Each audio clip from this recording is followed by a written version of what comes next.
Edith Bazile is also a panelist today. Sorry, my computer is acting up a little bit. Okay, sorry. Edith is also a panelist today. She is the founder and executive director of Black Advocates for Educational Excellence, and had been a longtime teacher in the Boston Public Schools. Dr. Jim Caradonio, I'm sure is familiar to many of us. Dr. Caradonio was the former Worcester Public Schools superintendent and is currently serving as senior school improvement consultant with Mass Insight Education. Tripp Jones joins us today also. Tripp is the founder and principal of 21C. He is also the founder of Mass Inc. and a former staff director with the Massachusetts Legislature's Joint Committee on Education. Dr. Paul Reville is also a name where many of us in Worcester are familiar with. Paul is a professor of education policy and administration at the Harvard Graduate School of Education and was the former Secretary of Education for the Commonwealth. And finally, Mary Tamer is the Massachusetts Executive Director of Democrats for Education Reform. And Mary also served on the Boston School Committee. So tremendously experienced, tremendously passionate and engaged panelist in the work of education over the long haul. And I would like to turn things over to Sue. Sue. Hi, everybody. My hands are sweating because of this esteemed group of folks that are going to speak with us today. Thanks for asking me to do this, Jen. I want to plug for 1 second Worcester Education Collaborative. We are really fortunate to have Jen Davis Carey and her crew in Worcester. They have put on many forums in the past, frankly, since COVID and through COVID, and then continuing. And I just think, you know, I understand over 100 people that may join us today. That's pretty cool. So kudos to Jen. I would never say no to her, but this is a group that makes me a little bit nervous. So let's see how we do here. And we're going to start off with you, Dr. Reville, and talk to us about education reform 30 years ago. Kind of lay it out for us and set us up for today's discussion, please. You're on mute. Thank you, Sue, and thank you, Jennifer and WEC, for the invitation. It's an honor to be on this panel. It's a great privilege to be back in Worcester, and where I spent so many of my formative professional years with organizations like Dyname and the Alliance for Education. So it's thrilled to be virtually back home with all of you. I've been asked to give kind of an overview, and I think I've been given 7 or 8 minutes to do it. It's about a 60-minute speech. So I'm going to move quickly through a number of things that I want to say about education reform and bring my perspective to it. And you'll hear from others on the panel what their perspective was. It's been my honor to have been on the education reform journey since the late 1980s with the Massachusetts Business Alliance for Education, which incidentally was headquartered in Worcester, and Worcester played a very influential role in that work going forward. And many of you in the room and on the panel have been deeply involved in this work. The work came out of a variety of factors. One key factor was Proposition 2.5, which happened in the early 80s, and school districts were starved for regard to financing in school districts. There was also equity pressure in terms of the enormous variation in performance in schools and challenges that existed in places like, for example, Holyoke, where school districts, urban school districts, running student-teacher ratios of 1 to 50. The courts were involved. There was a case called Webby versus Dukakis that happened in the mid-'80s and was coming forward in the courts and threatening to impose a kind of solution on the Commonwealth. The business community, the legislature, the executive branch were all interested in doing something in education. I was associated with the business community at the time through our partnerships, through the Alliance for Education in Worcester Mass Business Alliance. Business people, when they came to the schools at the time, saw a number of things. They saw a lack of clear goals or performance targets and measurement metrics, no clear talent development function for hardworking educators, often working in substandard conditions, uneven school performance and high tolerance for failure, a real lack of any kind of accountability system, a totally inadequate and inequitable state finance system. And inadequacy, the bottom line was the inadequate preparation for children who were being educated to fill jobs and to become citizens in the 21st century. And the business community in particular was saying, you're not getting the job done. You're not doing it at scale. The gaps are too big. So a grand bargain was struck with the field between, let's make some quite significant reforms in exchange for a radical refinancing of the school system. And it was the financing system that was really at issue in the courts. So just at roughly the same time where a court decision came through, the legislature approved and the governor signed on, I believe it was June 18th of 1993, the 1993 Education Reform Act. It included three major components: a system of standards, measurement, and accountability, a total overhaul and a major new investment in education finance, and a variety of improvements to the education system, which there literally were hundreds, but included such features as parent participation, strengthening the role of the superintendent, and creating provisions for educational innovation in the education system. What I think made the work successful as we implemented and we moved from relative to other states from the middle of the pack to the top of the pack in terms of our educational performance. People ask all the time, what was a Massachusetts miracle? And the first thing I always say to that is, let's not get carried away. We set out to achieve all means all in education reform, to prepare all of our children to be socially mobile, to be able to take 21st century jobs that required high skill and high knowledge, to be fully informed citizens and leaders, to be lifelong learners and heads of families. We didn't get there. We still left a lot of children behind. Did we do well? We did well compared to other states and really to other nations sometimes when compared to them. But when you look down at the averages that give us that first place finish, behind those averages is the Ed Trust and others who came together and did a report, number one for some, pointed out very vividly, we didn't get anywhere near close to all means all. So we have to work on that. But why were we as successful as we were? First of all, we had clear, nonpartisan, cross-sector leadership. Both the two parties and the two houses of the legislature, executive branches led by a number of different governors. We had good support from teachers at the time for doing the work, and from school administrators, the media, the philanthropic community, just to name a few. We had a clear value proposition that if Massachusetts wanted to be competitive in the 21st century, we were going to have to out-educate all the other states, that really it was going to be the capacity of our young people to solve problems that others couldn't, to outthink others in other places, if we were going to be able to attract the kind of growth and development that our economy needed, given the fact that our climate's tough, natural resources are limited, the cost of living, the cost of housing is high, and so forth. That was the way to a prosperous future for Massachusetts.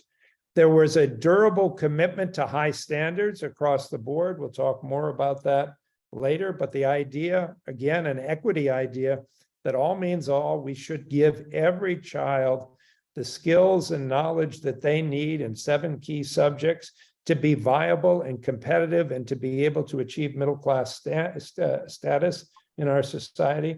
And we should take an inclusive approach to policy development, welcome people to the table, listen, include people, not an adversarial approach, but an approach that took into account everybody's point of view. And we should make a long-term commitment to the work. So we did those things. Those are the things that made us successful. There's a fair amount of data in. We proved, in my view, that school reform was necessary, but not sufficient to achieving the kind of equity that we had in mind for all children. It's going to take mitigating factors that go beyond simply school reform in order to get there. There's a lot of unfinished business. So I think we've got to do a better job of addressing issues of poverty and unequal advantage in our society. We need to take a more holistic approach. We need to personalize education, meet children where they are, give them what they need inside and out of school. We need to adjust time to fit the needs of young people.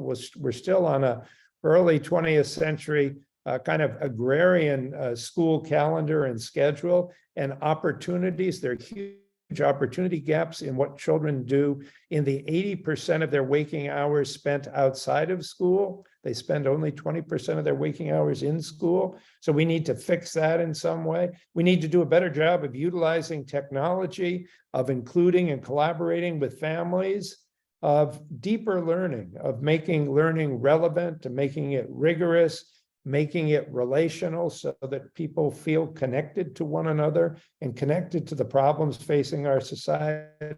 We need to do a better job of curriculum and instruction than we've been doing. So that's a quick overview. I know I've touched a lot of points, and I hope it's a conversation starter, Sue.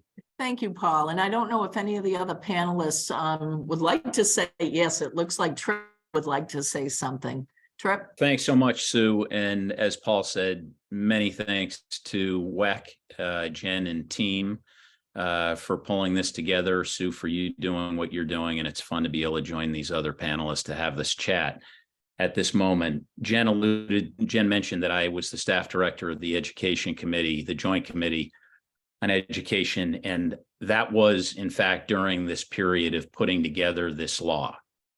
And so I had the fun of working with a whole bunch of chefs in the kitchen. That was one of the best things about the experience, and would love to just share a little bit more about some of the context that Paul alluded to. You did a great job, Paul, doing that fast. And as you said, there's hours worth of storytelling on this. But one of the things that I think people ought to remember if they've forgotten, or be reminded of if they were not around or focused on this at the time, was the enormous undertaking of work to mobilize the Commonwealth behind this effort. Paul and I had the fun of working with some other great people, Mark Roosevelt, who was my boss on the House side, Tom Birmingham and his team on the Senate side. The Speaker and the Senate President deserve a ton of credit at the time, Charlie Flaherty and Senate President Bulger. They, in fact, in the early days had been the ones, as Governor Weld came in and was focused on the fiscal challenges at the time, who said, we're going to get out in front on education. And so oftentimes the way this story is told, the Speaker and the Senate President don't get as much credit and attention for what they did to put a stake in the ground and say, we're going to lead on this. Yeah. That was critical. They played an important role in getting the committee set up with the resources we needed to do the work, to lay the groundwork for this. We held, over the period of this entire process, took over 2 years. And I'm leaving out all the great work that Paul and Jack Rennie and so many others with MBAE and other business groups and other very important stakeholders, the unions, of course, various advocacy groups had done years before, as Paul referenced, to lay the groundwork for something like this. But the work of the legislature was over 2 years. We held over 200 town meetings around the state. We were out, Paul, 3-4 nights a week for periods of time, running around, pulling together constituency groups. I see Jim nodding about that. Those meetings were often attended by, 200 people in school cafeterias, packed with various constituencies, weighing in, local opinion leaders, advocates sharing their perspective. I can tell you that from the perspective of the legislative leadership, when we set out to tackle this, this was seen as a social justice, civil rights issue. Yeah. There were inexcusable inequalities that Paul just referred to that in a state like ours were just outrageous. Frankly, they continue to be in many ways, as again, Paul mentioned. And there was a motivation on the part of the legislature that not only was it in all of our self-interest, looking at this through the lens of economic prosperity, growth, health in the state, and certainly the business community, but that this was, as I said, a moral social justice issue, civil rights issue that needed to get addressed. And over those 2 years, we had 4 task forces that had dozens of people involved from all across the state, representing all sorts of constituencies, all weighing in on the key issues that ultimately were put into the bill. And what I want to emphasize is this inclusive process, and one that was very sensitive to making sure that over these 2 years, the state and all the key leadership from different sectors were getting exposed to and given the chance to weigh in.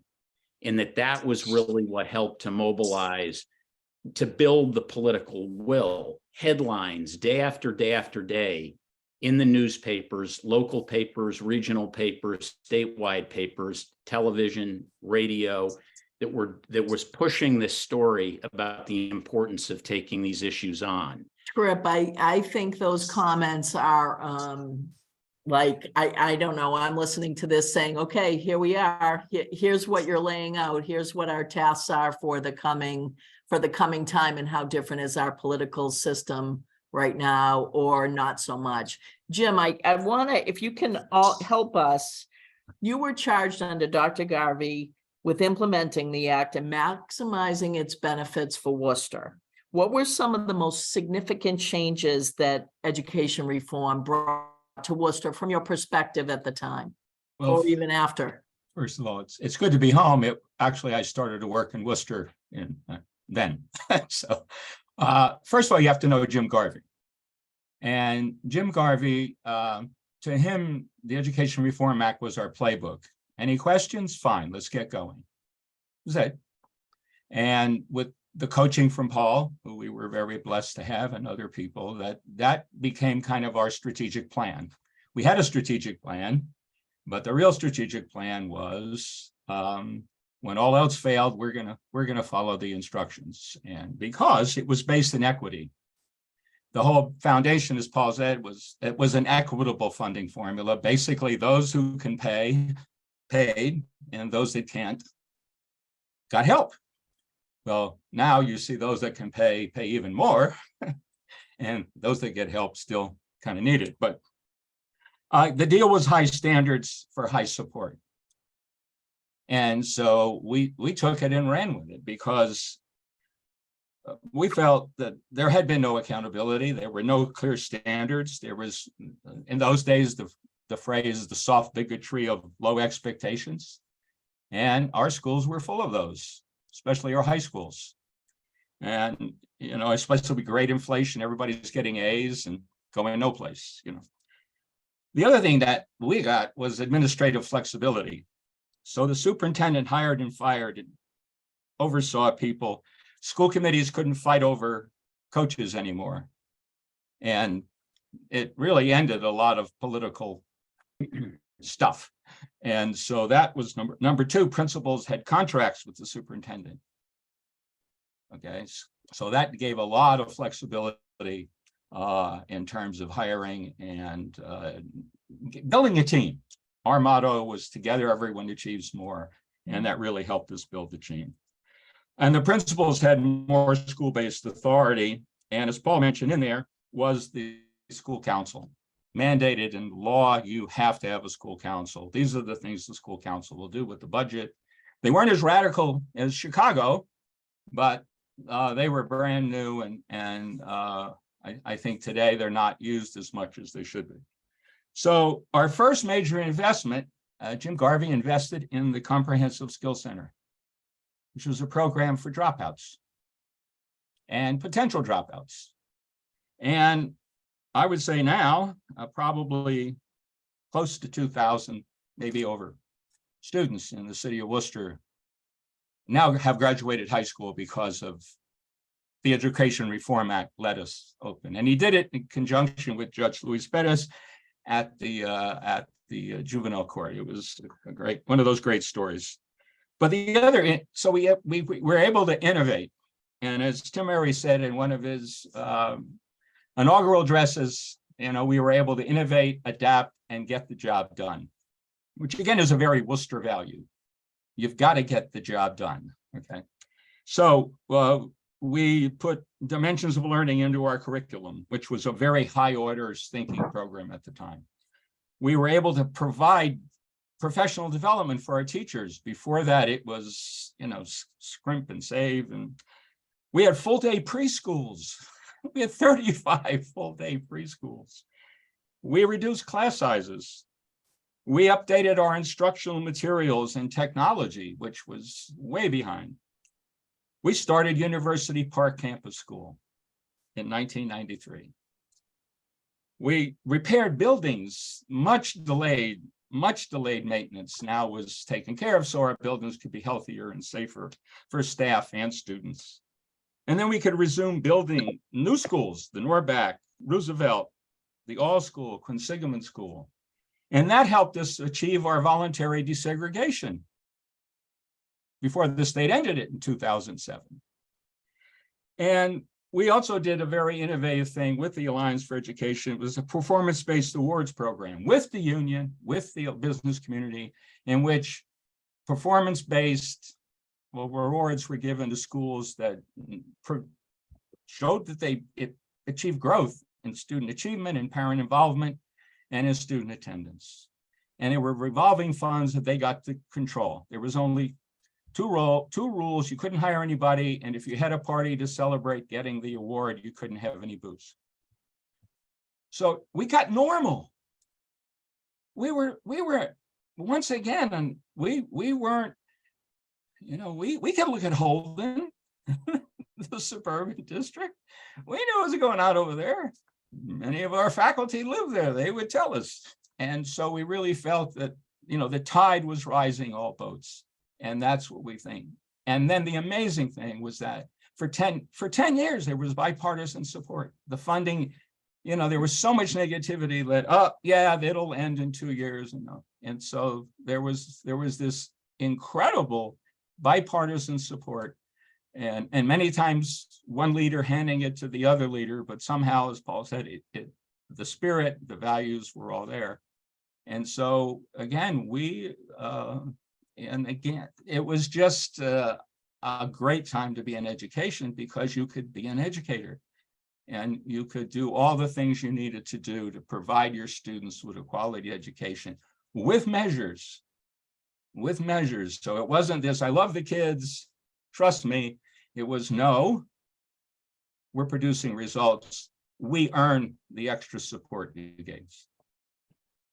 I want to flip actually back to Paul for a minute about high stakes testing, and it's been criticized. It was part of our state education reform, and it's been criticized for draining curriculum of creativity and forcing teachers to teach to the test. Everybody on this panel knows all these things or has heard this a million times. Is there any evidence, Paul? How can teachers use the standard as a guide or jumping off point rather than a harness?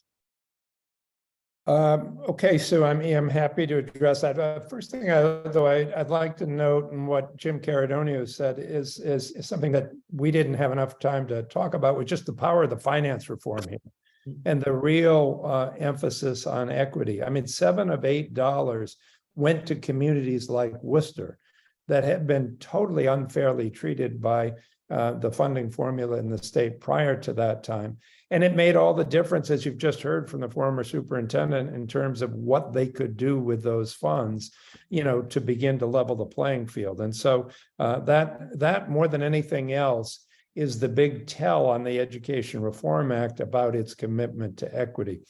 Gosh, we've had an old and I frankly a somewhat tired debate about MCAS for 30 years now. I have the scars on my back to show for that trip. I'm sure you do. And Jim, we could go on and on about this.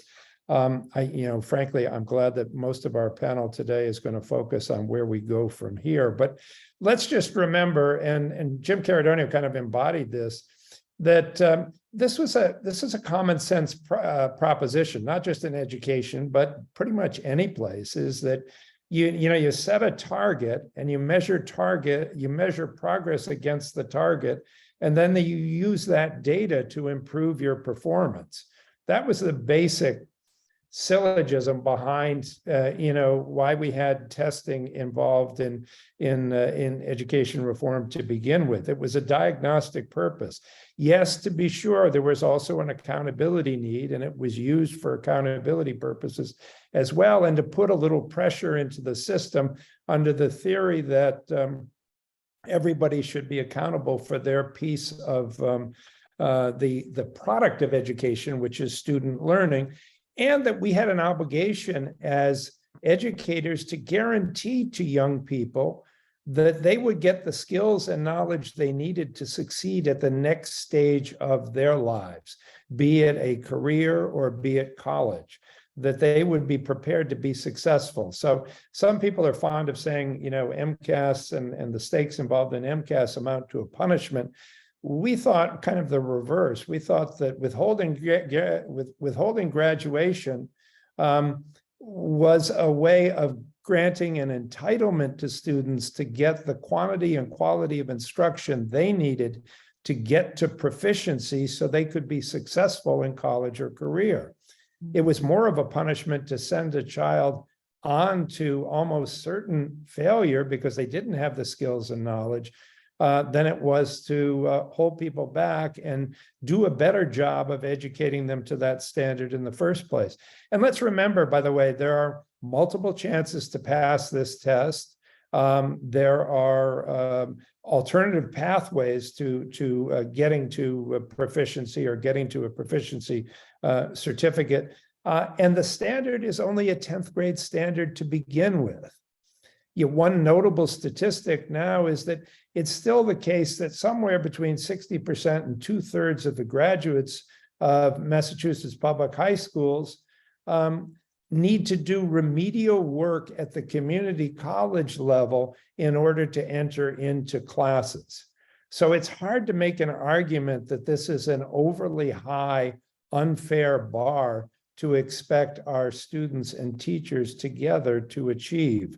To come back to the actual language of the question, there's such a thing as a test worth teaching to. I used to say when I was out on the stump on this topic, have a look, because we publish the test each year, and I'd ask parents, have a look at the test and tell me what things you don't want your children to know. We did a better job than most states. 40% of our questions were open-ended. They were questions, I used to say when I was a parent, I remember one 8th grade question we had, talk about a novel that you've read recently and think of a secondary character in that novel and tell me why you thought that secondary character was important to the telling of the story. And I'd say, well, I don't know about you, but I'm happy to have my kids taught the kind of analytical thinking it would take to answer that question with some intelligence. So I think that, obviously we can work on better tests, less time on testing. I don't think actually teaching to the test works. The evidence suggests the contrary. So I just think we need to return to the concept of we need high standards. We need to make standards matter. By the way, we used to have testing before MCAS, but it didn't really matter because there were no consequences associated with it. Every year there'd be a normative test on reading, and you'd find out that kids in Wellesley were 98% proficient at reading, but kids in Lawrence were less than 50% so, and people shrugged their shoulders and said, what do you expect? Well, the point of education reform was to make performance matter and make everybody have some skin in the game and work hard. And here we are again. Here we are. We're still, we've made progress. So, I don't want to diminish the progress we've made, but it should be a short celebration. And then we should look toward what do we have to do to give kids the skills and knowledge they need to be successful. Mary, I want to ask you one question of MCAS follow-up, because Jen's WEC has had several forums on MCAS. And then I want to go to Edith and kind of go back to I'd love Edith's 2 cents on what was education reform and where are we now and what are the next steps? But for the follow-up on the MCAS, Mary, we're one of 11 states that uses a high stakes test as a graduation requirement. Is there a value as a graduation requirement, or do you say the day has come to be done with that requirement? Yeah, thank you, Sue. And I want to thank WEC as well for hosting us all tonight. I know Edith, I think, wants to respond. Is it all right if Edith Yeah. responds to Paul, though? And then I'm happy to answer your question. Edith. Thank you, Mary. So I want to say, Paul, that as a student who attended a public school coming from poverty, where there were no expectations for me and my peers, my siblings who look like me, as an educator who returned to become the teacher that I did not have, I applauded the standards coming in, because with anticipation, I felt that there was going to be a change and maybe Black students like me would have a chance for education.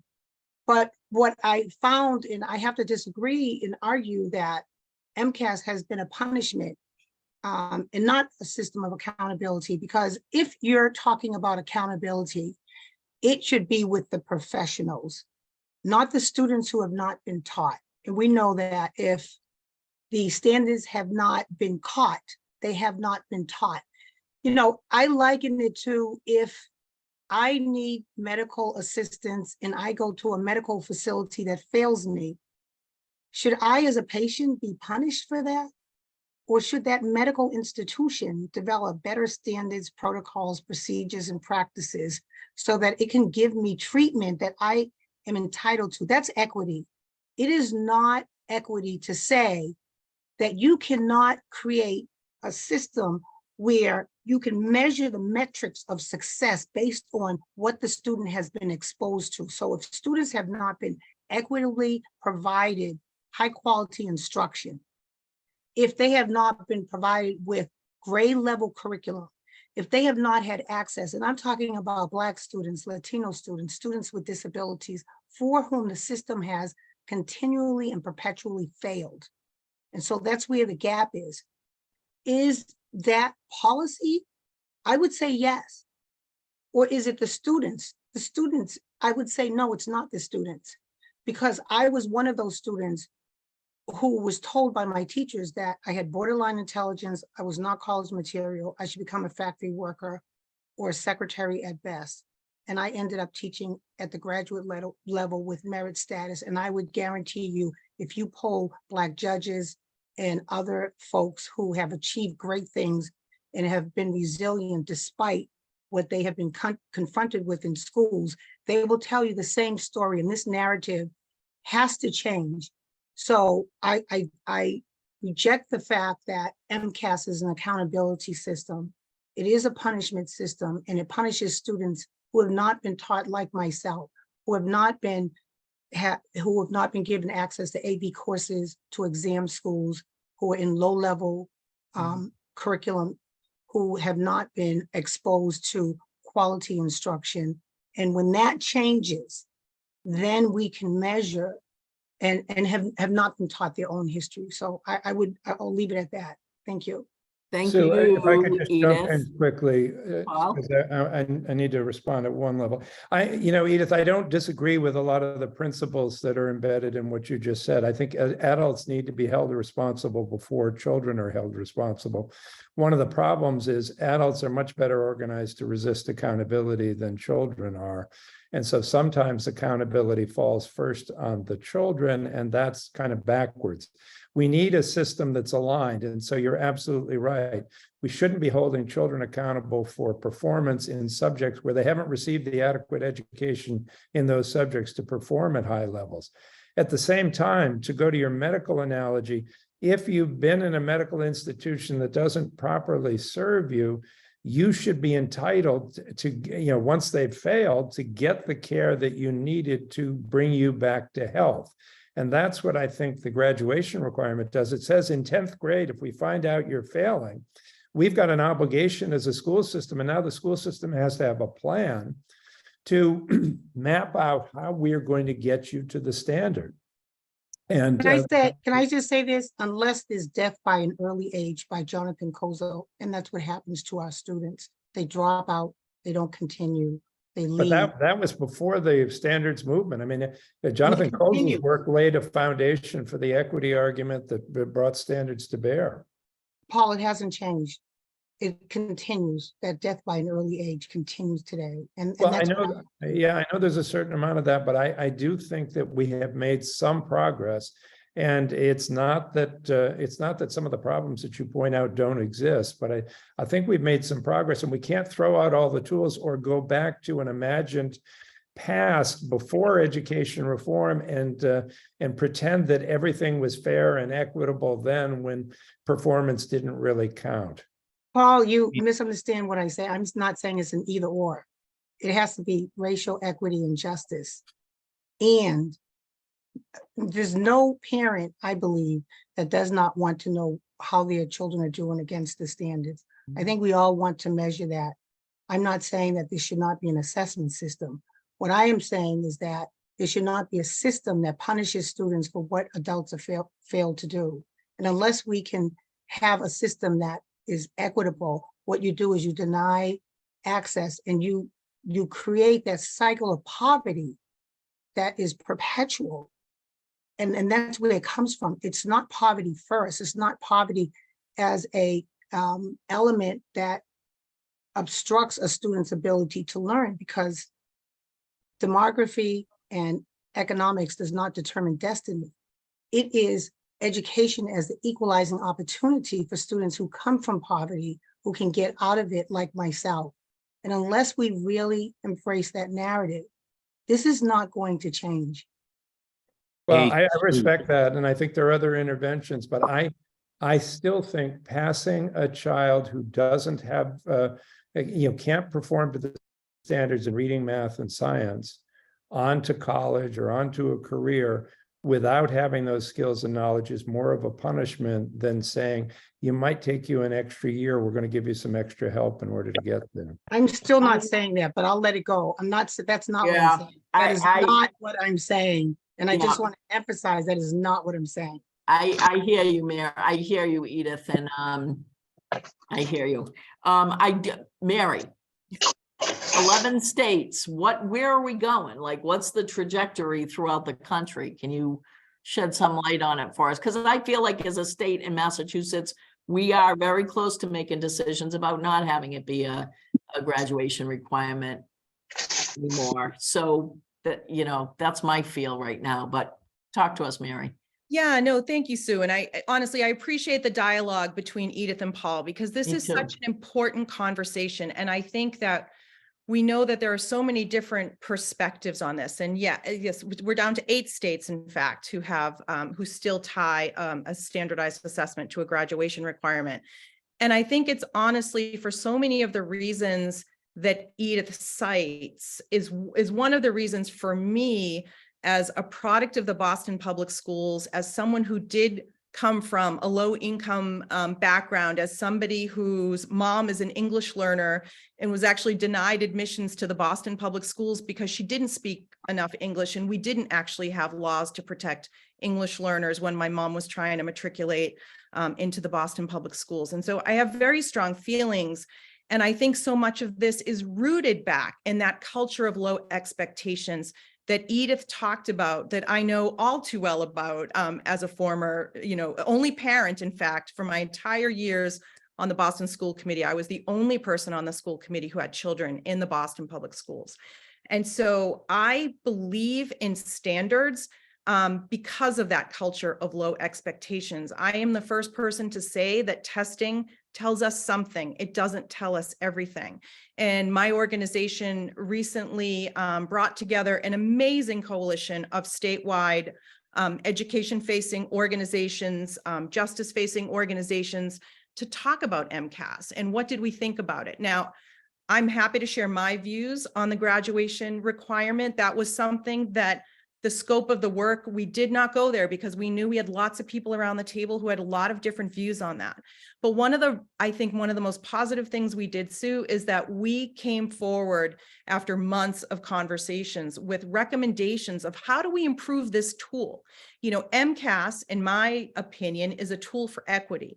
And the question is, how do we improve that tool and how do we make sure that it's being used properly so that we actually get to the place that Paul is talking about, that we are using this test to know exactly how our students are doing. Because one of the things that frightens me when I hear about doing, you know, for some folks who want to eliminate MCAS altogether, or even eliminating our standard, we want to know that a Massachusetts diploma means something.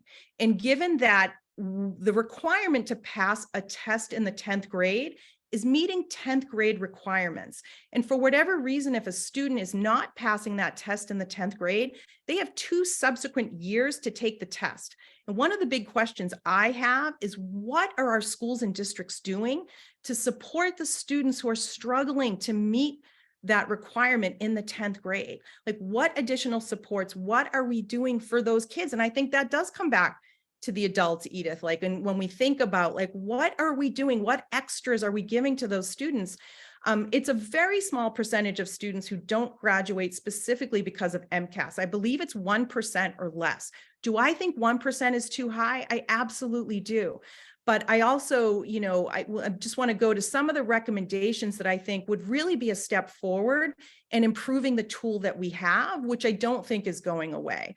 And so we believe that, you know, we want to have and continue to lead conversations, whether it's with our legislators or families or the general public, on the value of MCAS and the information it gives us, as well as the actions that can and should be taken in response to student scores.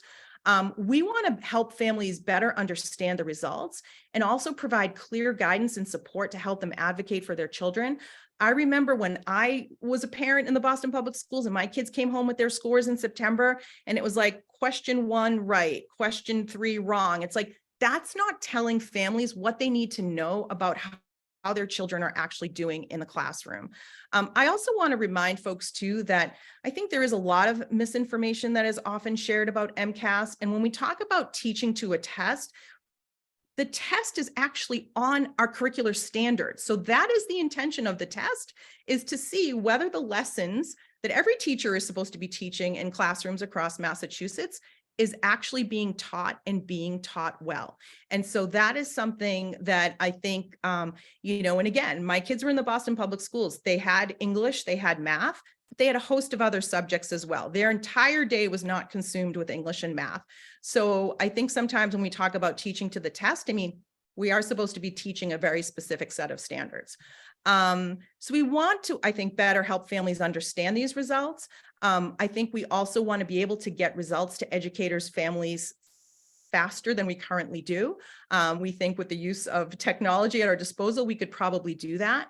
We really want to see that districts are using the data to improve instruction, and whether that's happening the subsequent year. If a teacher sees that their 3rd graders have like completely missed all of the, you know, multiplication tables or, you know, a particular section of MCAS, that should drive that 3rd grade teacher's instruction for the following year. I mean, that is the intent of the test, to be used as a tool. We also want to see greater inclusion of educators of color in creating the test to prevent cultural bias that has historically plagued standardized tests. We also want to provide tests in more languages, employ technology to improve our assessments. But, you know, again, in terms of the requirement itself, Sue, we want to make sure that a mass diploma actually means something. We want to see that students in Massachusetts are accountable to the same requirement. Otherwise, students would graduate solely based on local requirements, which we already know vary wildly across the state, even when it comes to students who are meeting Mass Core standards or not. You know, and so that is an important part of this for us as well. I think, you know, passing scores in grade 10 are the bare minimum for what educators believe students need to know to be successful in college and career, as Paul just stated. I mean, to the point of the percentage of our students who are, graduating from Massachusetts high schools and then being put into remedial classes. Like I was literally in Lawrence just a couple of weeks ago, talking with families and school leaders. And a school leader said to me, our kids can't afford 5 or 6 years of college. Think about that. If kids are forced into remedial courses in order to meet the rigor of a college class, we are doing something wrong in our high schools. We should not be making any child pay for 5 or 6 years of college because we have not adequately prepared them to take college level coursework. Well, And the last, oh, sorry, Sue, I was going to say, no, go ahead, Mary. Yep. last thing I was going to cite about the graduation requirement is there was a really interesting study that came out of Brown not so long ago, specifically around MCAS, showing that the students in Massachusetts who pass MCAS not only have a much higher likelihood of persisting in college, but there's also economic gain in terms of their post-college success as well. So I will stop on that point. I thank you. I want to go to Edith next. I wonder if our efforts around early college might be something that if we're targeted properly, if we are working with the students that deserve every opportunity to participate. I wonder if that is part of our answer. Edith, I'm curious, 30 years, as you said, you went through it yourself, and now I think I've listened to you on other meetings, so I know that there's children and I think grandchildren, and what did go well? What did education reform succeed at? And because I feel like we're back to the future here in this conversation, we're going to replay everything that happened 30 years ago again now. So I'll try to stick to my timeline. And You're good. In order to provide a framework, I think it's important to give a historical context to this question. And so first I have to dismiss it and then come back and address it in terms of what are the successes.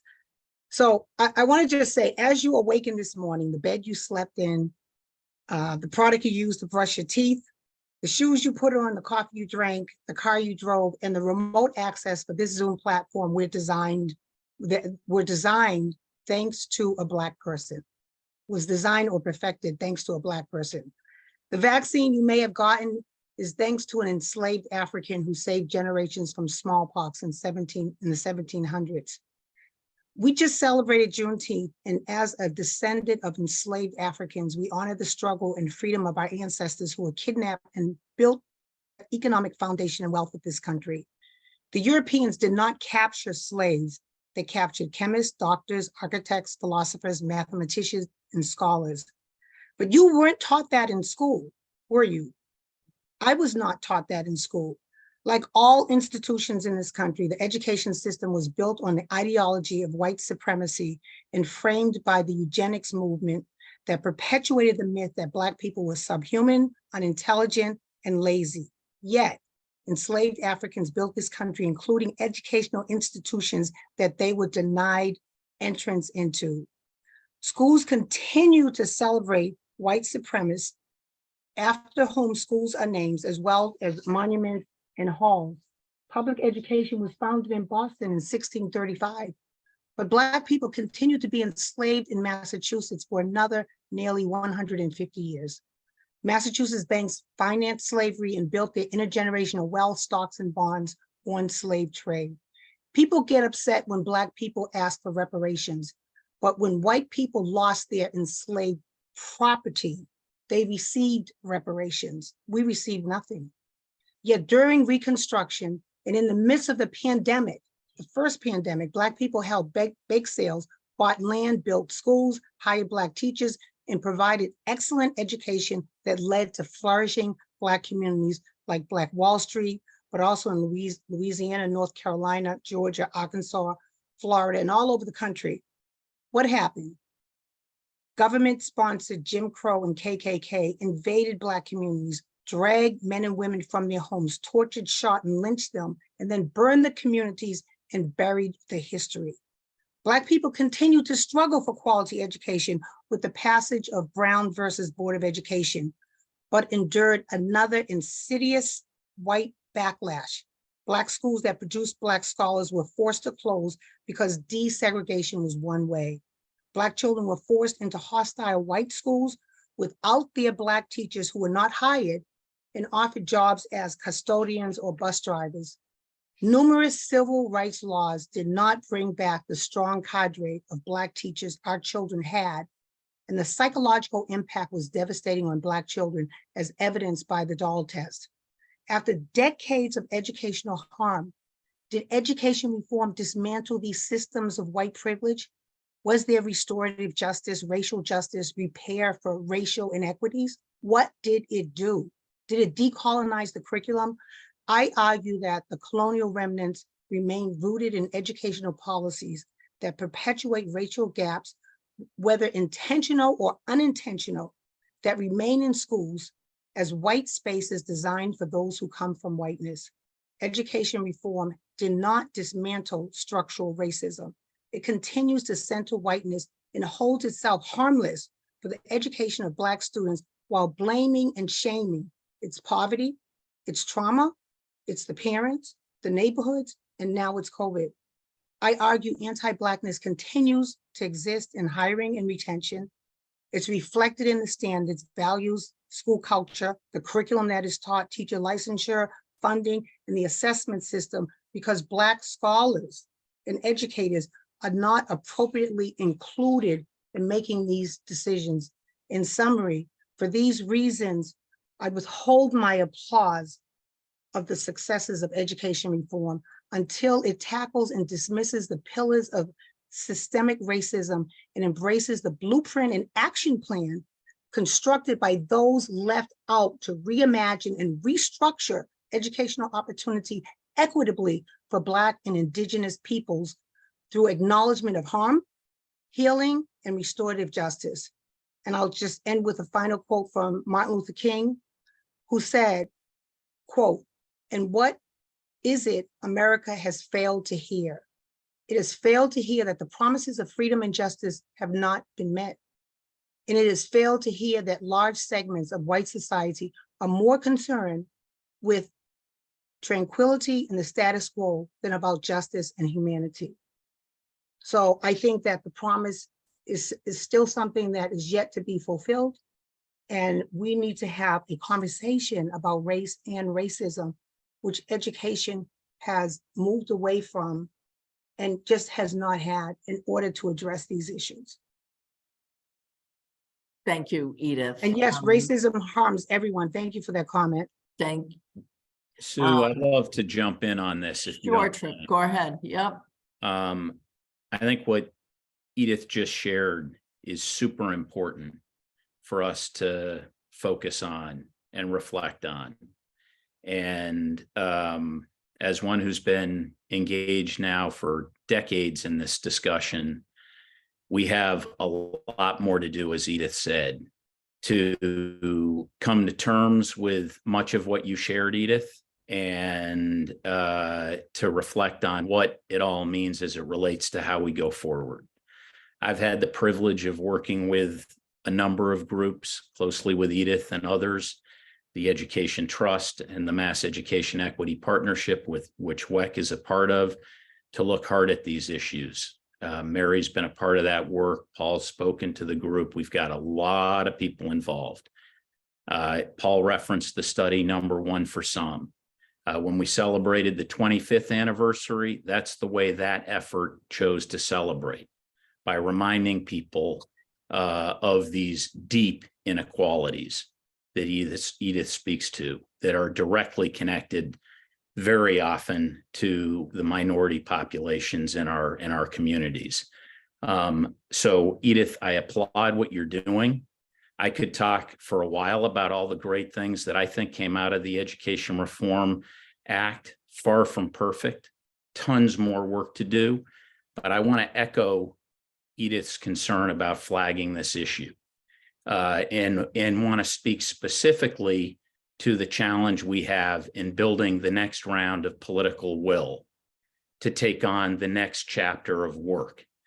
We talk often about the diminishing groups that are engaged now, the there's been plenty said and written about, including some who've declared this a failure, about the sort of exhaustion that exists with regard to this movement to address these inequalities. And the reality is we have a white establishment in this state that is far too complacent, far too disinterested, and I would say far too detached from the reality that Edith's speaking to. It is an enormous problem. And I could go on for hours about this. We've got to take that issue on. And it's going to take the kind of effort that I was referencing before at the beginning of my comments about what was done in the 90s to help, not just to criticize, but to motivate, educate, inspire people from all walks of life to take an interest in this again. And part of what we're going to need to do is to help people to believe that making progress is possible. And so one of the important things that we're going to have to do coming out of this experience is to celebrate the progress that was made, be able to highlight what happened, Edith, many good things to populations that were facing all sorts of outrageous issues that Paul referenced earlier when we started this work. So I'll stop going on about this, but I applaud the focus, Edith, and really appreciate and think it's important that we talk more about it. Tripp, I think that, I can speak for Worcester today, and Edith, I absolutely believe this city is on the cusp of something far different than it's had before. And it's about our political leadership structures that are changing in ways that we've not seen before. And it gives me hope that as we go through, I'm coming back to you, Tripp, actually, about the Student Opportunity Act. And based on everything Edith says and the rest of the panel have said, how are we going to make sure we do it right this time? Because this is just the start to it.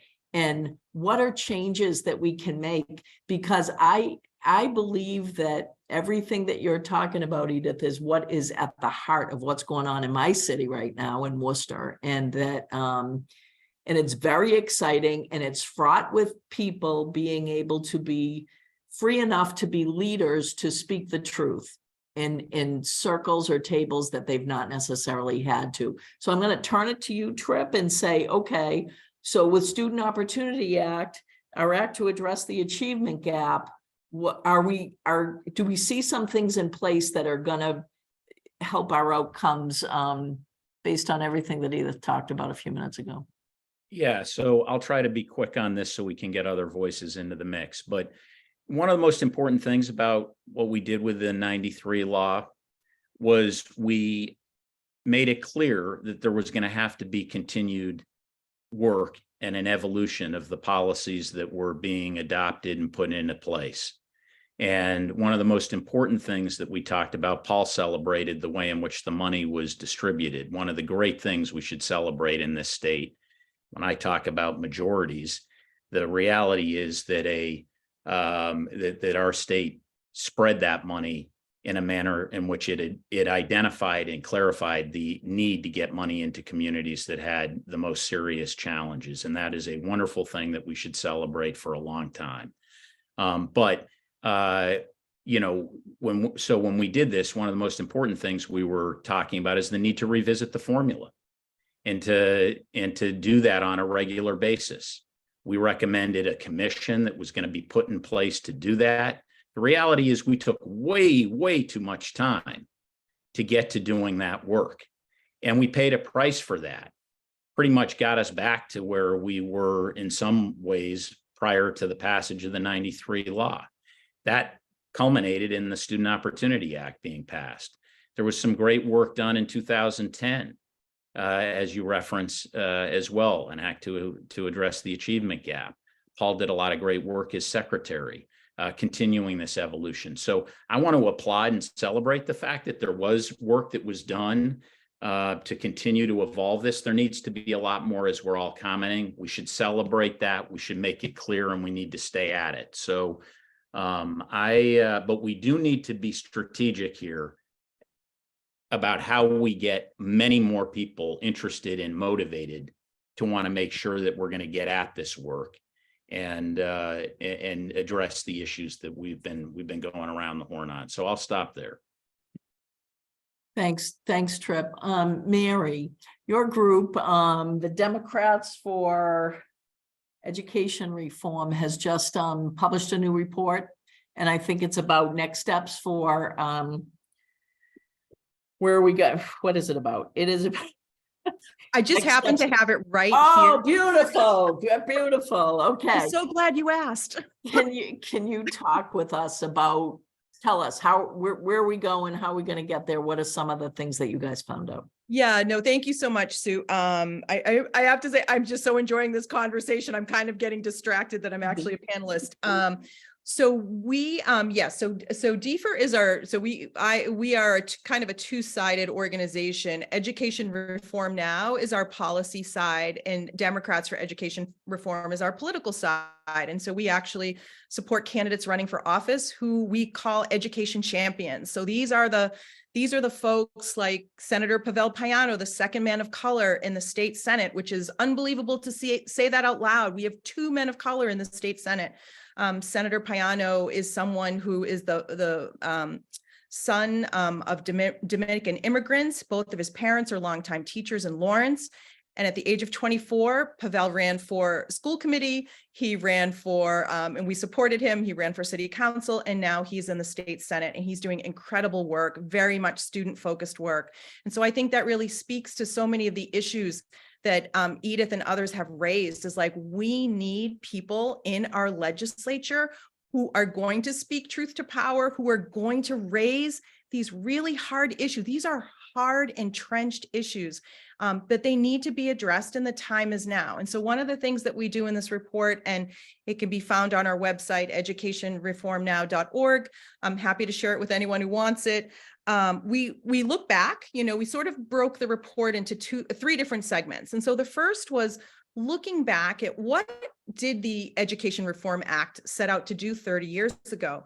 Where were the areas of success, and where did it fall short?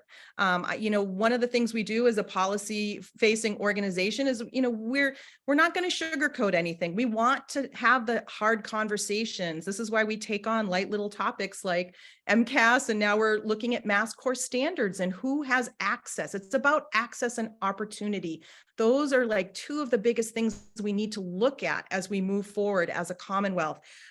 So the second part of the report, and that's really what I wanted to delve into, was, we talk about 6 really solid strategies that specifically address key inequities or insufficiencies that have, I think, been highlighted and exacerbated by the COVID-19 pandemic. And each of these things could be implemented relatively quickly, including by deploying state and federal pandemic relief funding. And we know that there's a number of districts that still have significant funds left over and a year left to spend it. So as our relatively new Secretary of Education, Dr. Patrick Tutwiler, said in January of 2023, there is now a need to stabilize, heal, and transform K-12 education in Massachusetts. We agree with him. The strategies here aim to stabilize schools and districts that are still struggling to recover from the pandemic, to heal to the extent school communities can, and to address the trauma inflicted on students, families, teachers, our school staff, and to really transform public education so all students can achieve their fullest potential. And we know that this is possible in Massachusetts. We have some of the greatest minds, the most passionate folks who are really dedicated to doing this work. And so the first thing that we talk about of the 6 strategies is family engagement. We really think we have an opportunity, and we saw how family engagement changed during the pandemic, for better and for worse in some cases. And so paired with reporting on parent dissatisfaction that we've seen with polling and with school and district outreach during the pandemic, we see trends in the polling that point to a clear need for a new approach to family engagement, one that will help schools and families to weather difficult circumstances, rather than contributing to their ill effects. And we know that no single method of engagement is going to reach all families. So we really have to use multiple methods of modality to connect with families. And so schools and districts really need to combine different forms of outreach to ensure that each family is informed about their child's well-being and academic success. We know that families can play and do play a tremendous part in the success, not only of their students, but the success of our school communities. And so some of the ideas that we share in the report is training educators to use multiple modes of outreach, whether it's texting, phone calls, emails, home visits. The organization Learning Heroes did a study. They found 80% of parents respond well to texts and phone calls. We need to be able to communicate to families in a home language. I know this is something that continues to come up as an issue in Boston. It's not only Boston, but that is something we have to be as inclusive as we can, especially to our multilingual learners and their families. We want to see greater levels of commitment to culturally responsive classrooms, and a focus on engagement over mere involvement. Like, different families have different opportunities for involvement, and really teasing out what that could look like in individual school communities. A big part of what we talk about too, Sue, is mental health and student support. And I loved recently listening to Secretary Tutwiler talk about, in addition to the mandate we now have in Massachusetts to do, I believe it's 2 screenings per year on students and literacy. Secretary Tutwiler also talked about mental health screenings for all of our students. We are on board as an organization for that. Here in the Commonwealth, nearly half of the parents surveyed by Mass Inc. in 2022 said they were concerned about their child's mental health, nearly half. These trends mean that schools, districts, and the state are going to need to step up their mental health support as part of a strong and equitable recovery for our K-12 system. And so some of the steps that we think schools and districts can take now is not only the screening that Secretary Tutwiler talks about, but also measuring mental health indicators and using them in decision-making, increasing funding for school counselors and psychologists, building stronger and more diverse pathways to become a school mental health professional, and resisting efforts to stigmatize vulnerable students, which will only compound the mental health crisis in our schools. We also talk about, and this is something that our friend Paul Reville speaks so eloquently about, we believe that transitioning to the use of individualized learning plans, or ILPs, and so essentially think of it as an IEP, but for every student in our system. So students are evaluated upon their earliest point of entry in a school, and that the schools and districts then can better meet the individual needs of each student by instituting these ILPs for all. Plans incorporate each student's specific needs, goals, strengths, and areas for improvement. And so there's 4 crucial components with ILP programs. One, that adults are responsible for maintaining personal relationships with students and family. A plan is created in collaboration with the school, the student's teachers, and family. It's a coordinated system of supports, and there's actually a data platform to track and monitor progress for each individual student. We also talk about the importance of universal preschool, and I truly applaud districts like Springfield, that I think it was just a year ago that they moved to universal pre-K. We know that there is so much that can be addressed at the earliest point of entry for our students. And when I think about, having a conversation once with a teacher who, said to me, she was specifically talking about some of her young male learners. And she's like, I believe every boy comes to my classroom with a little bit of something. And, I think that's also true for our girls as well. And so the opportunity to have the universal pre-K to mitigate at the earliest point of entry some of the different challenges, learning challenges, delays that some of our kids bring to school. I just think it's a real opportunity. And it's, again, putting our money where it really matters. Municipal budgets are a sign of what we truly value. And I think that is one of the greatest investments we could ever make in our children. There's only two left. Evidence-based reading instruction.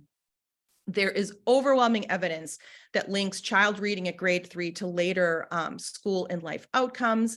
And right now, only 44% of Mass third graders scored meeting or exceeding expectations on the 2022 ELA MCAS. Only 11% of our multilingual learners, 26% of low-income students, 28% of our Black students. And so for a state as great as Massachusetts, this is really, really concerning information. We need to ensure that all students have access to evidence-based reading curricula. Massachusetts schools can increase the likelihood that students can read, can achieve grade level by third grade if we move to evidence and research-based curricula. And so that is another suggestion that we're making. And then the final is just, and this has come up in the conversation about the pathways piece when you mentioned early college, Sue. And so we do talk about pathways to college and career, and that college and career pathways offer potent tools to address inequities in students' transitions from K-12 to college or the workforce. Currently, Massachusetts recognizes 3 kinds of pathways. We have vocational programs that prepare students for a specific occupation or vocation, early college programs, and innovation pathways that are focused on partnerships with employers in high demand industries.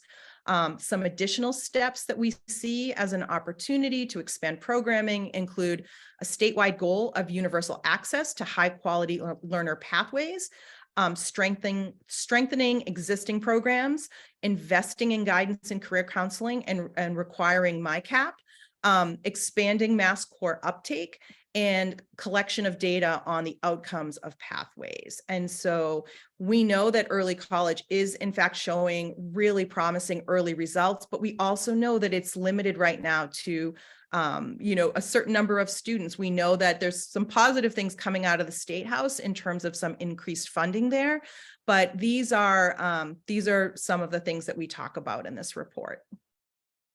Somebody just noted in the chat that, our evidence-based curricula needs to reflect all students. And we've had that conversation a bunch of times in Worcester. I think those 6 suggestions are front and center on people's minds in Worcester. I think Springfield, the universal pre-K system of early education providers that aren't part of that public system maintain their space. I want to go to Jim to get him back in this conversation and then flip to Edith. And Jim, so as we go forward, what are maybe you don't have 6 ideas, but maybe there are 2, maybe there are 10. What do you think? What's the focus we need in Massachusetts as we take it to as we revisit the future or whatever, or go back to the future?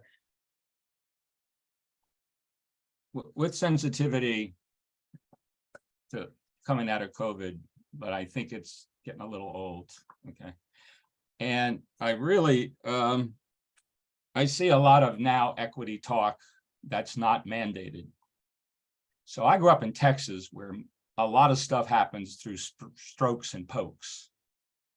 And so the Education Reform Act happened because there was a big poke company. It was called the McDuffie case. And the governor was smart enough to not turn over the funding to courts. And so we got this tremendous stroke. So I see a lot of, but the equity walk is still kind of, it's weak. Okay. And people are still thinking because they're talking, they're walking. And the data doesn't show that. Okay. And I think it's a mindset. And so I just got through working with a school committee, and the school committee had a norm that really impressed me. And I'm going to read it to you. It says, we will maintain a district-wide no excuses attitude that focuses on raising expectations, promoting accountability, and fostering student achievement. And this school committee has a policy on educational equity that says you will use disaggregated data in everything you do. And so the question was, what are we going to have the states do? And first of all, I say, what are superintendents and school committees going to do? Because you have the power over using disaggregated data. That means you break it down by groups. You don't use the almighty average, okay? The entire system is based on the average. And under the average, the subgroups, was just quoted, aren't doing well. Well, they haven't been doing well as long as we've been counting, because you keep looking at the average. And as one suburban school committee member said to me not too long ago, that's the easy button for us. And think about it, when I talk to my cousins in Italy, how do I tell them that we have a #1 education system in Massachusetts, but less than 50% of the kids are proficient in English and less than 42% are proficient in math? And he can't believe it. You're a matty guy. I said, but it's mediocrity. We're as long as you hit the easy button on the state average and you're not held accountable for how your subgroups are doing, ain't nothing going to change. Nothing. Okay, because people are happy hitting the easy buttons, and the real estate agents in suburbs, they are very nervous, when the rankings come out and their school isn't #1, So I think it's really that mindset of this no excuses attitude, and you can't legislate that, okay? But it's building an internal accountability, not the external accountability we've had, okay? The pokes, okay? The pokes, And so, but it's really a challenge of scaling up. There are places where people are doing the work. There are places in this Commonwealth, I've visited them, where Black children are performing, where Latino children are performing, okay? Where special ed children are performing, but they're all sub-optimizing units, they call them. And so the only place I look to, maybe it's not the right one, is state. Can't you scale up these places? You've got the data, okay? You certainly know where to go when we're not performing, but why don't you go where we are performing? And it's tough. It's a culture that we're teachers. We like to give grades, but we don't like to get them. Okay, I know that. Okay. So how can, maybe the state's not the right, but somebody please scale up and show hope that when most people read the test scores, they think that no Black children, no Latino children are proficient. That's not true. Thousands are perfect. I used to publish the test scores in Worcester, not by percentages, but by the numbers. Because the percentages were small, but the numbers are big.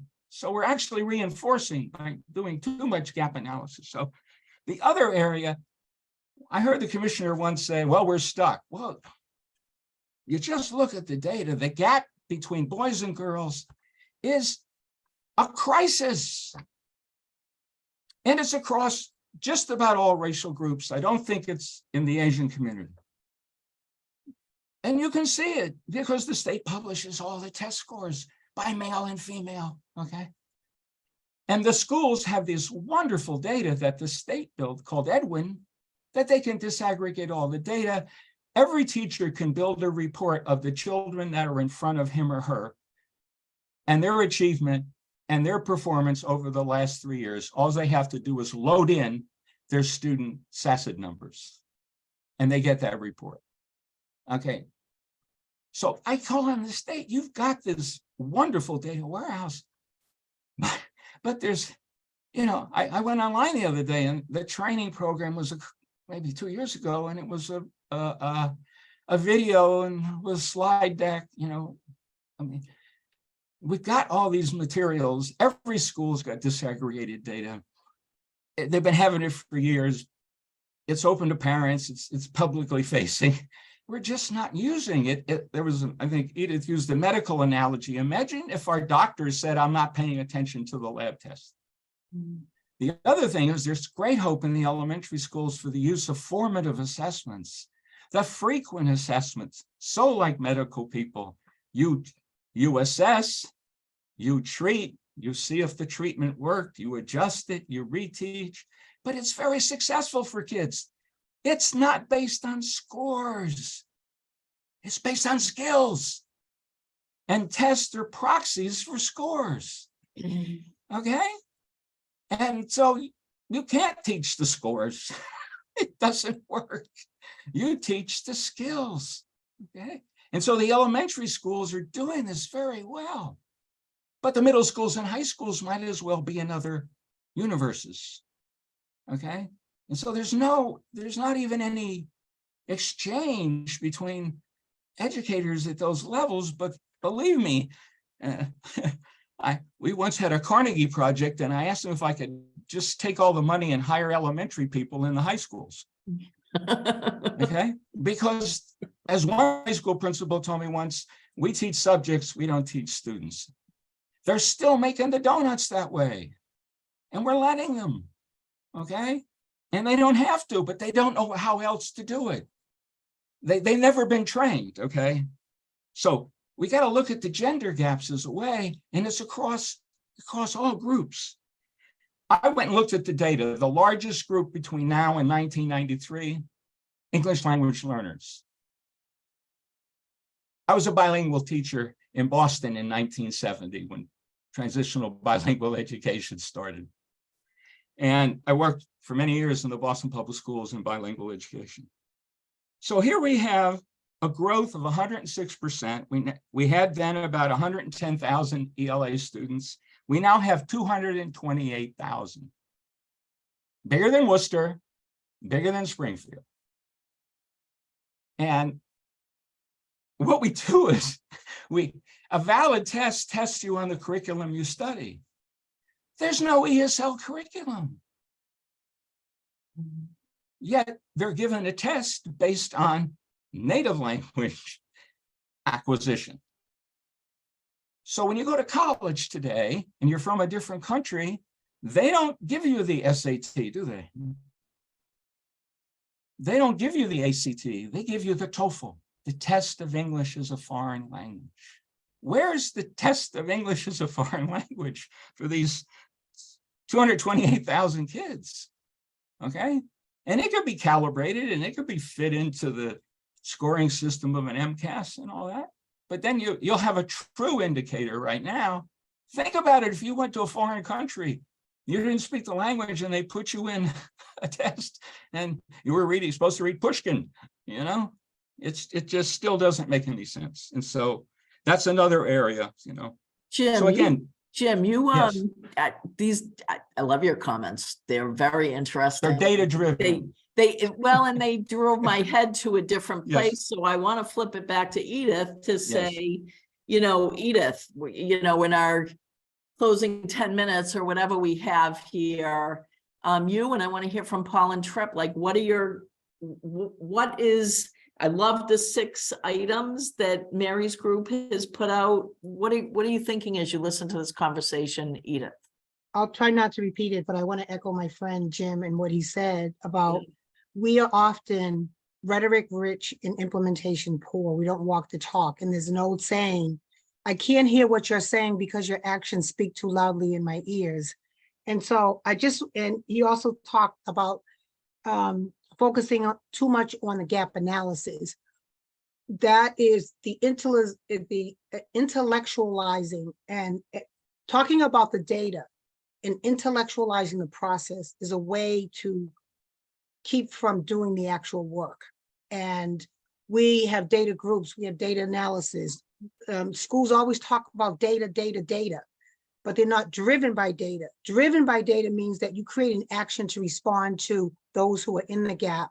And then you also acknowledge, as Jim indicated, that students come in with bodies of knowledge and funds of information that are not represented in the curriculum. So we have to decolonize the curriculum. I believe that as our schools have become browner, the staffing has not substantively changed. and there's a shortage of Black educators, and one of the immediate actions to eradicate anti-Blackness in school, and when I say anti-Blackness, it cuts across linguistic and ethnic groups. So some may speak another language or come from another country, have another culture. But we have to, I believe, do a number of things. I'll try to stick to 6 real quickly. Professional development is key. Building communities of practice, where teachers are using not just research, but evidence-based practice. If you do this, you're going to get that, and it's replicable. And it's rooted and sits in results oriented. And so sometimes we talk about science, but that science has to be evidence-based in literacy across content areas, accessing narrative and expository texts, and noting that students who go into a profession have to know expository text is important. You have to be able to write, which is what standardized testing measures. What do students need to know and be able to do? But then have a pathway for all students to do it. And so we're not talking about all means all, because we know that there are some groups for whom the system works.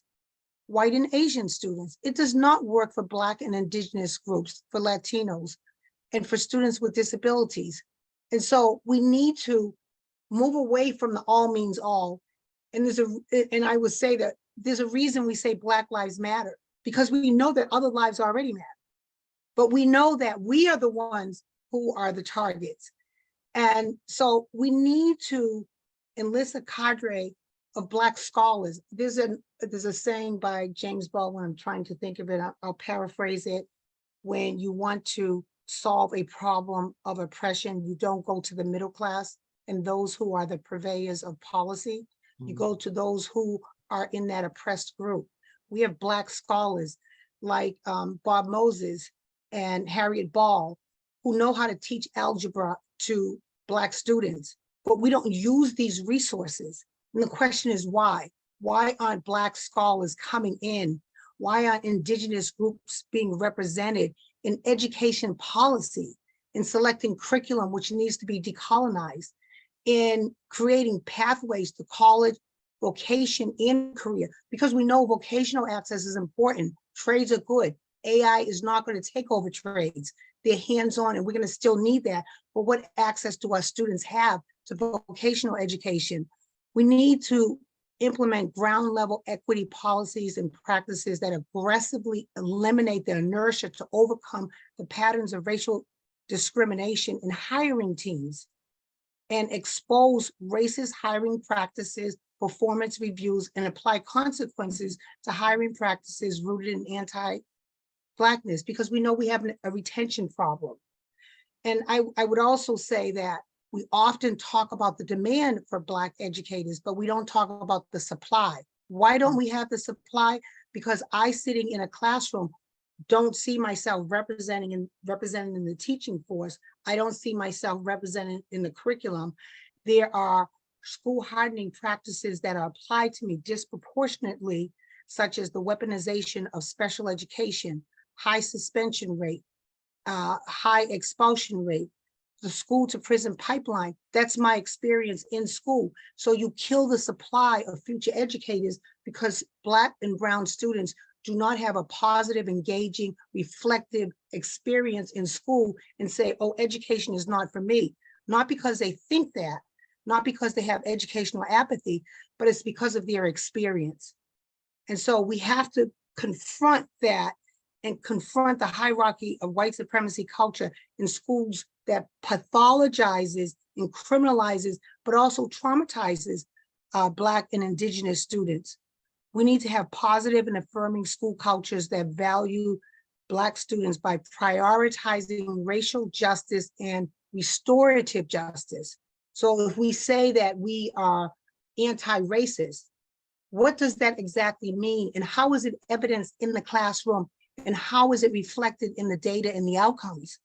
And so these are the, I could just go on and on. I don't want to take all the time, but I think, yes, we need to have we need to have asset-based education. We need to be able to cultivate the innate talent and gifts, but if we don't think they're there, we're stuck in that deficit model. Carol's work talks about the fixed mindset and the growth mindset. We need that for all students, but we also need it for Black educators who are not retained, who have the same negative experience that students have in schools. Schools must be a place of healing and growth for everyone, and validation. And this, I just could go on and on, but you get my drift. And Edith, I think that there is so much work to do, so much. Edith, Thank you. thanks for your comments. And again, I do want to finish up with Paul and Tripp and some kind of, but I want to give Jim 2 seconds. He says he's got 2 quick ideas about increasing teachers of color in the pipeline. So go, Jim. I'm giving you a quick solutions response. You're on mute. The state used to have a program called MINT, the Massachusetts Institute of New Teachers. And what it did is it took career educators in private industry and it helped them become teachers. And I just think now it's time to revisit that, because I really believe that there was a lot of men and women of color in private industry who probably always wanted to be teachers, but their parents wisely said it doesn't pay very well. And now it does, okay? And I think they want to do, and the people we had in MINT, they wanted to make a change. And so there was a wonderful model. Number 2, there are 26,300 paraprofessionals in the state of Massachusetts. Of those, about 2,000 are Black, and of those are about 2,500 are Hispanic. So just if 20% of them were given a real clear pathway, and we did this in Worcester, okay, with tuition reimbursement, and the state has a funding formula, you would have, if just 20% at the end of, say, one graduating class, you'd have 400 more Black teachers in Commonwealth, and you'd have 500 more Hispanic teachers in the Commonwealth, okay? So you've got a whole pool of people, and they are now teaching, many of them teach in special ed, many of them teach in preschool, many of them are native language, so they teach in EL programs. I just think there are tremendous untapped resources. The other group that hasn't been mentioned is one thing that hasn't changed between education reform and today is the way colleges are preparing teachers to go into our classrooms, except in Worcester.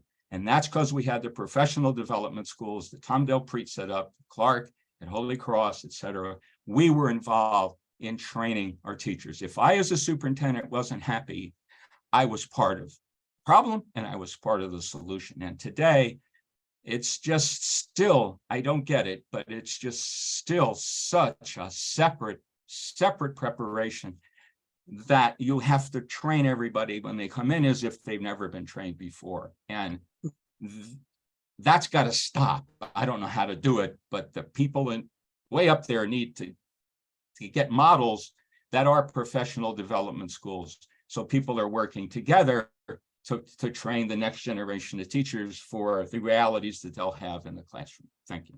Jim, thank you. Thanks for those comments. Paul, what do you think? Where is your mind spinning to right now with a few minutes left? Well, so much has been said, and there are so many conversations that we could get into in some depth. This whole notion, I think Tripp raised it some in his comments about, we need to create a sense of urgency now. We need to build a constituency. A lot of people have gone away from schools. A lot of people have lost hope that schools can make progress, that they can make a difference.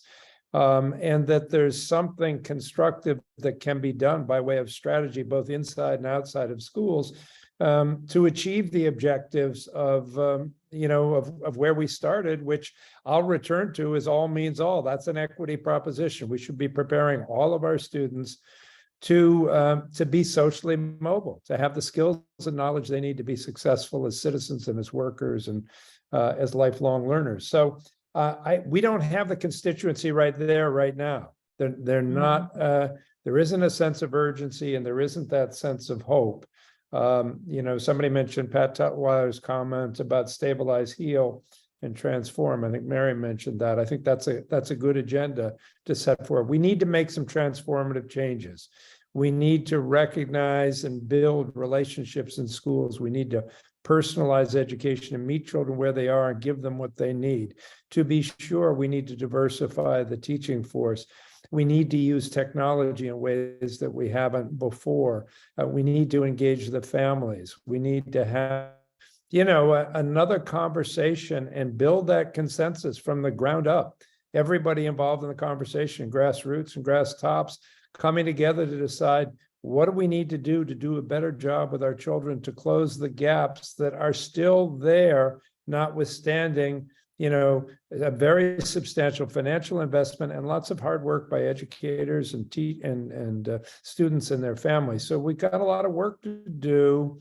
We can't do it if we're deeply divided among ourselves and in an accusatory adversarial mode here. We can only do it if we sort of agree at top level at what we want to achieve and be willing to disagree, but disagree agreeably on the different strategies that it takes to get there. When we started education reform 30 years ago, we had a fair degree of consensus about a set of strategies that it would take finance reform, that we ought to have high standards for everybody, that we ought to measure progress. That consensus has evaporated now. So we're going to need a new consensus to mobilize people and to move forward. Otherwise, the schools themselves and the children, by extension, will be left behind. Paul, thank you. Thank you. Thank you. Tripp, how about you? And then we're going to hand it back to our fearless leader, Jennifer Carey. So I have two thoughts. You know how strongly I feel about what Paul just spoke to. And I worry like crazy that a lot of the wonderful effort that goes into these discussions and these deliberations about what's needed happens in too small circles and small bubbles. And we've got to figure out how to take what Jim, I loved your comments, picking up on the points about, talking the talk, but not walking the walk. I'm worried we don't have enough people these days. And that, this is just not, I can't figure out for the life of me how, as a small state, small community, we go about living our lives every day with the schools and the circumstances facing so many of our students. And you highlighted in a really important way the game of the average game. We've been doing that for way too darn long. And, Edith, you referenced James Baldwin, one of my favorite writers. He had a great quote about not everything that is faced can be changed, but nothing can be changed until it's faced. And we have got to understand the job we have in front of us to basically take that data, to embrace disaggregated data. When we put out test results, we need to break them out. We need to highlight what's not happening for populations. We need to make sure that a much larger number of people in our community see them. We need to invite people into the discussions. We need to make people uncomfortable. We need to put our majority populations in a position where they go to bed at night sweating this stuff, both because of their own personal self-interest, but also because of what's just flat out not right and is immoral in a community with the resources we have, with the capacity we have to solve these problems. So I think a lot about that, Sue. Second on my list, and I think this is critical, and we started getting into it, Jim, you were referencing stuff. We've got to focus on the challenges we have in our educator community. People are exhausted. They're fried. They hear us having these chats. Too often they think we're disconnected from the challenges they're facing. And we've got to figure out how to make this state the educator state. We need a massive campaign to inspire, welcome, celebrate the work of our educators again. We need to make this a place where educators want to be, a place that gives them the ability to work their extraordinary magic, to respect educators. When I reflect on the 93 law, I often struggle with we paid enough attention to the fundamentals of change management. Even the name of the act, the Education Reform Act, nobody likes being reformed. I don't use the word anymore. I talk about improvement. We need to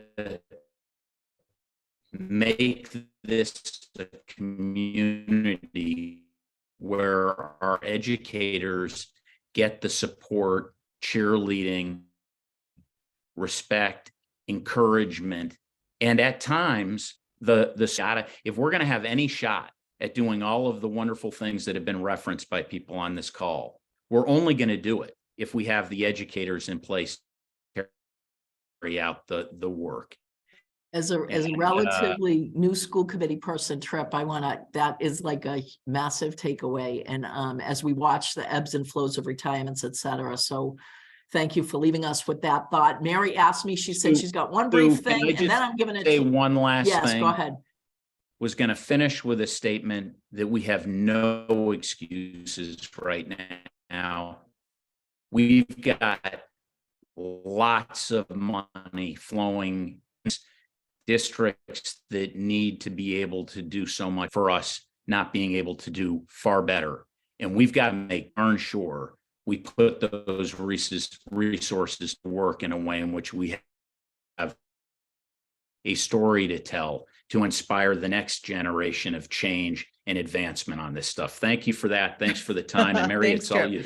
No, I think on that final point, if there's one thing I think I want us all to walk away with, it is a sense of urgency about the work that is yet to be done, that we have wonderful people in our schools, in our districts, and across this Commonwealth who really want to do right by children. And I think that, but I will say why I embrace the word reform as someone who leads an organization with that in the title. When only 50% of our children in Massachusetts are reading on grade level, 50%. And when you break it down by subgroup, it is even more dire than that. Reform is needed when we are not teaching our children how to read. And if our children can't read, what is their, sorry, that's my dog. What is the future opportunity for them to make it through elementary school, middle school, high school? What does their future trajectory look like? Reading is fundamental to everything we do. And so I do want us to join together and we can certainly agree to disagree on a number of different things, but we must be unified in feeling that sense of urgency to do right by our children. Thank you, Mary. Jen, over to you. Thanks for putting this together. For staying for the very rich, very dynamic conversation that we had today. As I listened, a couple of things stood out to me, and a couple of themes that I'd like to throw out for us all to chew on as we go back to our lives. And that is the question of expectations. What do we expect? And that question can be either framed hostilely, like, what do you expect? Or it can be a challenge to us. What do we expect? What do we expect of our kids? What do we expect of ourselves? I think what we expect is what is best for our children. And we expect that so that they can develop what is best in them. And that is the foundational work of education. We've talked about a lot of ways that can happen. And we all know that there's a lot of work that needs to be done, from the foundational work that Edith has talked about to some of the best practices and successes that we have seen in various places. But all of that is to say that I think Paul is right. We need to build a new consensus. We need to build a new consensus that centers our kids, centers their head, centers their heart, centers their hands, so that they can be the best that they are and contribute that best for our common future. All of that said, once again, thank you to everyone. You all are, I like to call you all our education nerds, the folks that stay and listen for 2 hours to a conversation about education. We'll be counting on you. We'll be counting on you to lean in, and counting on you all for the next phase of this work. Next week, we have our other program, which is part 2 of our series on equity, which sort of brackets this work that we did today together. So if you haven't signed up for that, please take a peek at our website and do that. But once again, thank you all. Thank you to Sue for being our moderator. Thank you, Edith. Thank you, Paul. Thank you, Jim. Thank you, Mary. And thank you, Tripp. And thank you to the WEC staff who kept the technology moving as it should. So good night, everyone, and enjoy the day. Thank you.